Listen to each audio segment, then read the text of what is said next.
الشاشة الرمضانية كيف شايفتيها؟ عم بتتابعي؟ هلا شو؟ مقصرة لهلا لأنه ايه. قلت لك كنت عم بشتغل وبتركيا.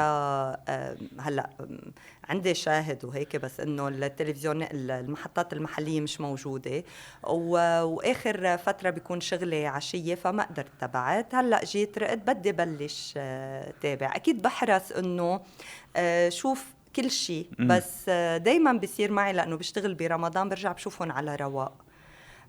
فهيك يعني لهلا ما بقدر اعطي رايي، بس عم بسمع اصداء من الناس. ايه، بس شو الأعمال اللي محمسة تشوفيها؟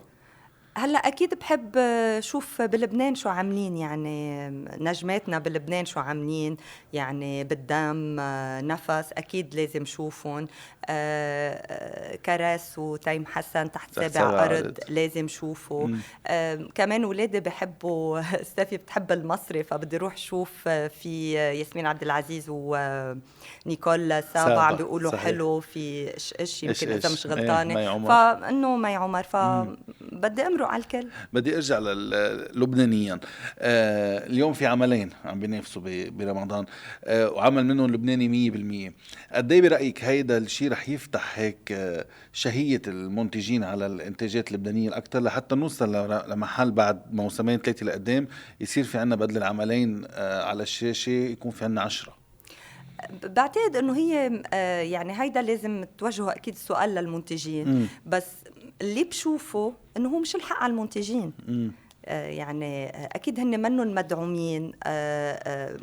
فاذا عم نشوف بالدم لبناني يلي هو شيء كتير حلو، واكيد يعني بخلينا نرجع نشوف اسماء وتالنتس قاعدين بالبيت او ما عم بيشتغلوا كتير، نرجع نشوف انه هيدا الشيء كتير بنحبه، كتير شفناه كمان بالمعرب. هلا امم اذا حكينا رح بنقطع نحكي. على هيدا الموضوع، بس كمان هيدا له علاقه بانتاج عربي، يعني داخله في ام بي سي، ففي دعم.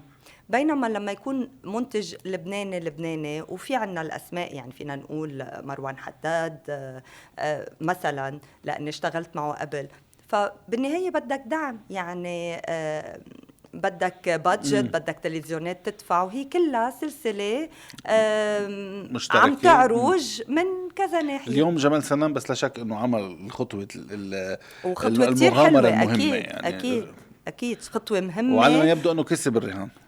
ايه لهلا امم امم اكيد، امم واكيد يعني قطع نص رمضان، فاكيد الناس كلها عم تحكي بالمسلسل، وهذا شيء بيسعدنا. اكيد ما عندي مشكله بالمعرب وبانه نفتح الافاق على كل البلدان. هيدا شيء كمان كتير صحي وحلو، بس ما ننسى انه نحن كمان اساس بالدراما، فهيدي عودة حلوة وان شاء الله يعني تكرر المسبحة اكثر.